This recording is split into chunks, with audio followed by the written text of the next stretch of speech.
Hello everyone, my name is Wang Qianqian. I'm from University, Malaysia, Kelantan. The title of my speech is Illness and Resistance, the Politics of the Female Body in Ling's Novels. Next, I will report from the following four aspects. 1. Research gaps and questions. Why disease imagery matters. Ling plays pulmonary tuberculosis in Miss Sophie's diary and venereal disease. When I was in Xia village as a narrative curve. Yet, existing scholarship reads them merely as metaphors.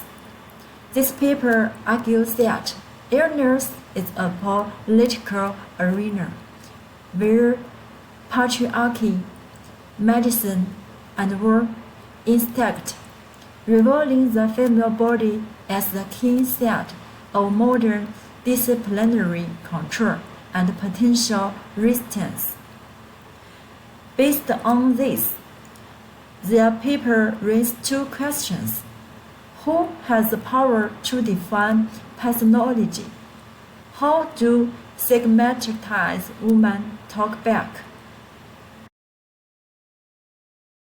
This paper used focus, disciplinary power, and battlers' counter-performativity to bridge the theoretical gap. Focus theory explains how medicine, morality, and space form a stigma triangle that inscribes power on the body, making it a set of intervention. Butler's theory shows how individuals can parody, refuse, or rewrite imposed gender script, turning illness into a resource for subversion. This dialectal lens offers a Chinese case study for post-colonial feminist body politics, treating illness as both domination and resistance. 2. Disciplinary apparatus. Medical discourse of rest and cure. Sophia's case, the quiet angel template. The doctor ordered sleep more, eat more, avoid books, frames intellectual activity as pathogenic. The cure surprises woman's subjectivity image to produce a docile, quiet angel. In Jinjin's case, the purification ritual, injections and pills are less about healthy than cleaning sexual dirtiness after rape. Treatment becomes a purification ritual, with medicine acting as moral police. Chastity, ethics, and communal shaming. Internalized superego. Sophia's self-reproach for receiving male tutoring reveals chastity as an internalized moral code. Her guilt stems from the conflict between personal desire and social norms. Villagers label Jinjin dirtiness and retribution.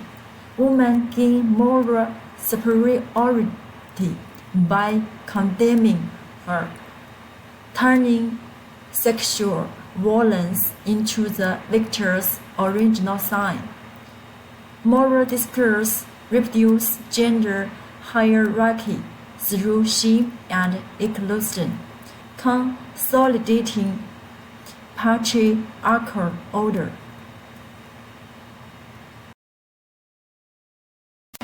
Spatial surveillance and heterotopia. Sophia's apartment is a visible kit. Constant visit and the gaze of others turn her private space into a disciplinary stage, magnifying her spatial status. Xia Village, a panoptic network, gossip and the gaze of people created an atmosphere where everyone is monitored and Jinjin's every move is known.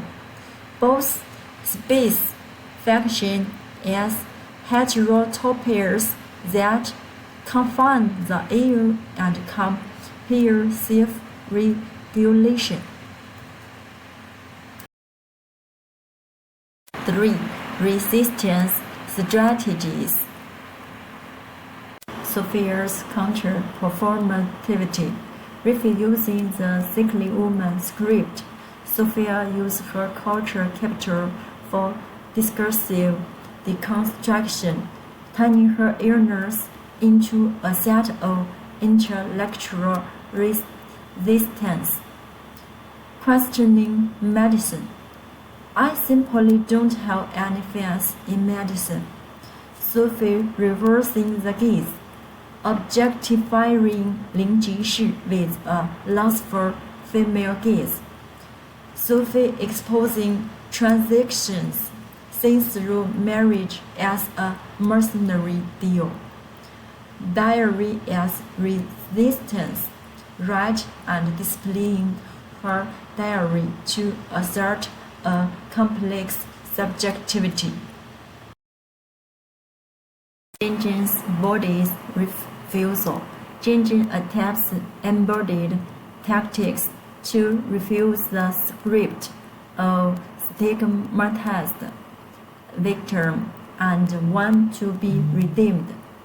Detached narrative recounting trauma without sentimentality to deny pity. Hardened heart. My heart has only hardened a little. Chants known of feminine tenderness. Rejecting salvation. Why should I listen to them? Refute the logic of marriage as cleansing. Special exit. Leaving the village is a proactive retreat to pursue autonomy. 4. Conclusions and implications. Key findings. The duality of illness in disciplinary stigma, weapon of resistance. The collision of medical, moral, and spatial discourses produce abnormalized female bodies, making them as objects of control. The same discourse opened avenues for counter-performative acts where women recommend their body as set of subjectivity formation. Class shifts results but does not predetermine agency, providing the body is a dual set of subjugation and resistance. Theoretical contributions across cultural dialogue. Enriching Fokker and expanding Butler provides a Chinese case study for post-colonial feminist theory on body politics. Future research directions, comparative studies, examine male writers' illness narratives to gauge gender asymmetry in disciplinary regimes, revolutionary contact, check Ling's Qianqian story to see how revolutionary collectivism reappropriates body discourse. Contemporary media analyzes the desert gardens trope in modern media to explore digital surveillance and new counter-performance. Thanks for your attention. The paper welcomes critiques and suggestions to help refine the argument and broaden its comparative horizon.